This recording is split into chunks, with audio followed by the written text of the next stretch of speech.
Today we're going to do something a little bit different. Usually I drop a big nugget of information on you guys and I cook right after. However, every dog has his day, and today is my day. Life throws a lot of stuff at you, and when it comes to cooking, sometimes you want to get in and get out. Trust me, I get it. Sometimes I want to turn my brain off too and make something that I have a hunger for. So today we're going to do just that. I had a thought to make something super simple: spaghetti and meatballs. Everyone's had spaghetti and meatballs, or at least seen it before.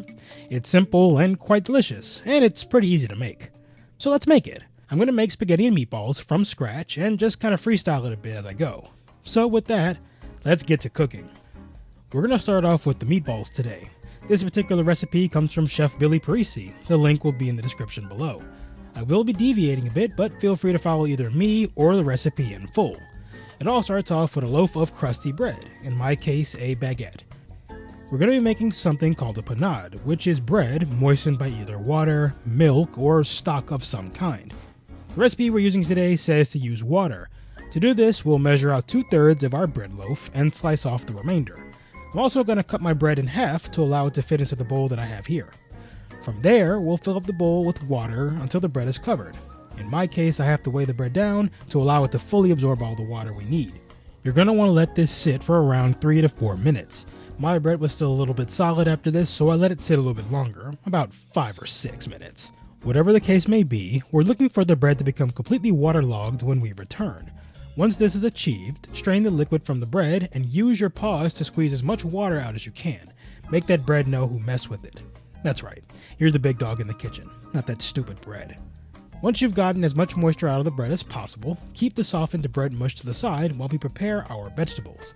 I'm going to begin by dicing up 2 large onions and tossing one of them into the bowl with the bread. Next, I'm adding 2 tablespoons of minced garlic to the mix, as well as a cup of freshly chopped parsley. Flat or curly is fine. To round out the herbs and vegetables, I'll add about a tablespoon of dried oregano and basil, though fresh basil and oregano would work fine too. With all of that said and done, let's talk about meat. Now the recipe I'm using suggests a mixture of 90-10 ground or minced beef and ground or minced pork. To make this easy, my formulation is going to be 2 pounds or roughly 1 kilogram of beef and 1 pound or half a kilogram of ground pork, both of which are going into my bowl. We'll also add 4 eggs, and a heaping fistful of Parmigiano Reggiano. With all of this done, give everybody a quick mix. Wash your paws and get in there, being sure to thoroughly mix your meat. After a few minutes, we'll take a break and add both 1.5 tablespoons of salt and half a tablespoon of pepper, before mixing everything up one final time. When the mix is well mixed, I'm going to put mine in the refrigerator to let it mature for a couple of hours. This mix is good for meatballs of all persuasions and will be wonderful in our sauce. And speaking of sauces, let's get to that portion. Now this is a general recipe that I use for tomato-based sauces. It's a bit bare bones, but it kicks ass. To start, we'll put a large pot onto the stove and turn the heat to medium. Add olive oil to the bottom of the pan, about 2 tablespoons, and allow the oil to heat up until it gently shimmers in the pot. We'll add our second onion then, and saute the onion until it turns translucent. I'm also adding a bit of butter for some additional fat and letting the onions cook down just a bit. After about 3 or 4 minutes, I'm also going to be adding about 1 teaspoon or 2 of dried oregano and half a teaspoon of red pepper flakes. I'd go spicier, but I'm sadly not the only one eating this sauce today. Add a pinch or 2 of kosher salt and pepper before finally adding garlic. About 2 or so tablespoons of the minced stuff should do. We'll let this cook for about a minute or so before lowering the heat and setting the pot aside. Now comes the tomatoes. I've got 2 cans of San Marzano tomatoes and we'll use that for our sauce. Anything with whole tomatoes should do well, as long as it's the whole tomate. Tomatoes, whatever. I've also got 2 bowls set up, and what I'll be doing is separating the tomato sauce from the tomatoes. When this is achieved, put the pot back on the heat and add the whole tomatoes to the pot. Use a spoon or a potato masher and smash the tomatoes into chunks, and let them cook like this for a few long minutes on medium heat. When the tomatoes start to smell nice and fragrant, add the tomato sauce to the pot and add about a half a can's worth of water to the mixture. With this done, turn the heat up and let the sauce come to a simmer. If the sauce is too thick, add a little bit more water. Keep in mind though, the longer you cook this mixture, the more it will reduce and compound in flavor, so you may need to add a little bit more water somewhere later on.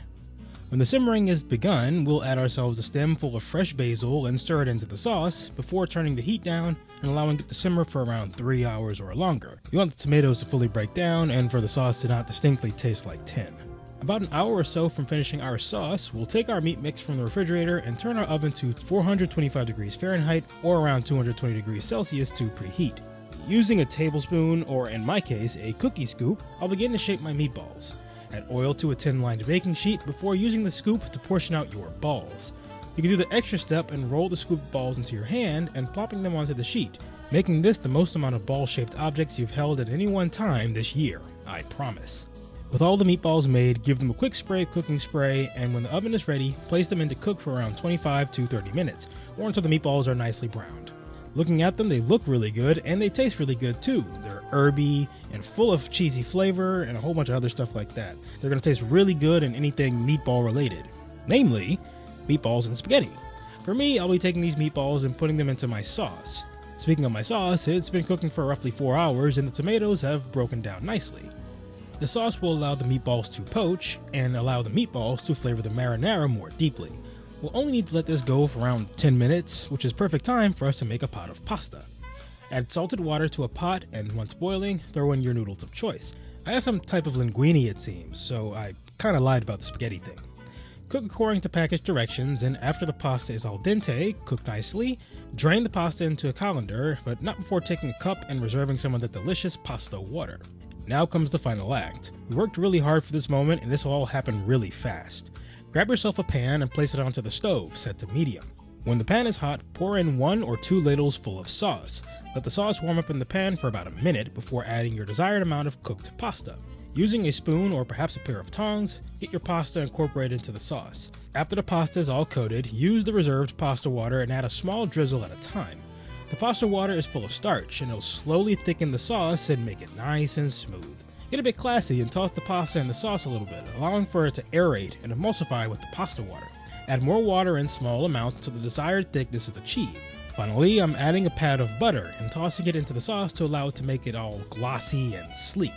When the pasta is looking all nice, coated, and luxurious, it's time to plate. I'm going to be using a carving fork and a ladle to make a nest of pasta in my serving bowl. We'll also use a pair of tongs to grab a few of our meatballs from the sauce pot, trying our best to arrange them nicely onto the plate. Finally, a sprinkle of grated Parmigiano cheese and a sprig of parsley go right on top before we admire our work put into this dish.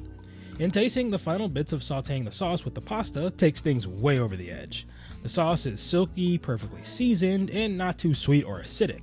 Meatballs have had a chance to affect the sauce subtly, though as it sits, the meatballs will influence the already delicious marinara even further. And speaking of the meatballs, they're moist, tender, and full of flavor.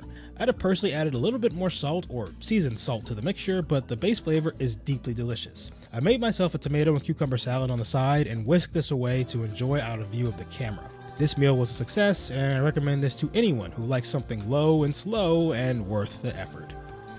And that's it. Simple cooking for the everyday cook. Nothing's better than a hot meal at the end of the day. And frankly, when you make your own meal, it tastes even better too. I hope you like this video style. Don't worry, the bigger videos are coming, but this is a fun way to work on filler while I research and film other videos. If you like this video, be sure to hit the like button to let me know. If you have any comments about this video, some thoughts for future videos, or want to say hi, let me hear about it in the comments too. And finally, if you want to see more videos like this, consider checking out my channel and subscribing. I'll keep the kitchen open as long as you keep coming back. But until then, my name is NoodleDog. Don't forget to eat well, enjoy a nice hot meal, and I'll see you dogs later.